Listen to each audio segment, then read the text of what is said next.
Məlum məsələdir ki, əziz qardaşlar, İslam dinində var zahiri əməllər, var qəlbin əməlləri. Düzdür? Əməllər iki qismə bölünür. Var bədən üzvünün əməlləri, məsələn, kim misal deyər?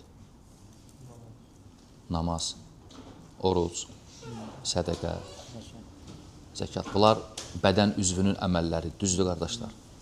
Biri də var qəlbin əməlləri. Buna kim misal deyər?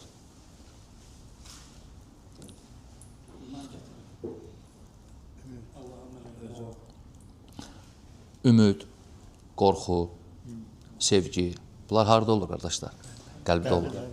Bəli, niyyət, bunlar qəlbdə olur hamısı. İxlas, bunlar qəlbdə olur hamısı. Sözümün canı nədir? Var bədən üzvünün əməlləri, var qəlbin əməlləri. Bunlar biri-birindən bağlıdır. Peyğəmbər sallallahu aleyhi və səlləm deyir hədisdə, Ələ innə fil cəsədi mudğa. Bilin ki, insanın bədənində bir ət parçası var. İdə salahət, salahəl cəsədi kulluh. Əgər o ət parçası düzələrsə, bütün bədən düzələr. Və idə fəsədət, fəsədəl cəsədi kulluh. Əgər o korlanarsa, bütün bədən korlanar. Sonra deyir ki, ələ və hiyəl qalbu. Bilin ki, o qəlbdir.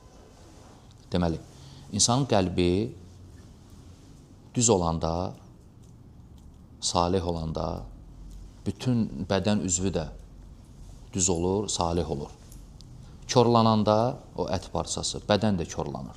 Və alimlər buradan götürüb deyiblər ki, qəlb əməlləri zahiri əməllərdən bir baş üstündür. Önəmlidir. Ona görə əksər insanlar bədən üzvünün əməllərinə diqqət yetirir, gəlir namaza, meçidə, oruc, sədəqə, ümrəsi, həc. Baxırsan ki, qəlbi bərbaddır, nələr saxlayır orada. Qəlb əməli yoxdur, yaxud zəifdir. Və bu da ciddi problemdir. Və bütün müsəlmanların indi yer üzündə olan problemə düşmələrinin səbəbi işqəl, fəsad. Nə problem varsa yer üzündə müsəlmanlarda hamısı qəlb əməllərinin ya yoxluğuna görədir, ya da zəifliyinə görədir.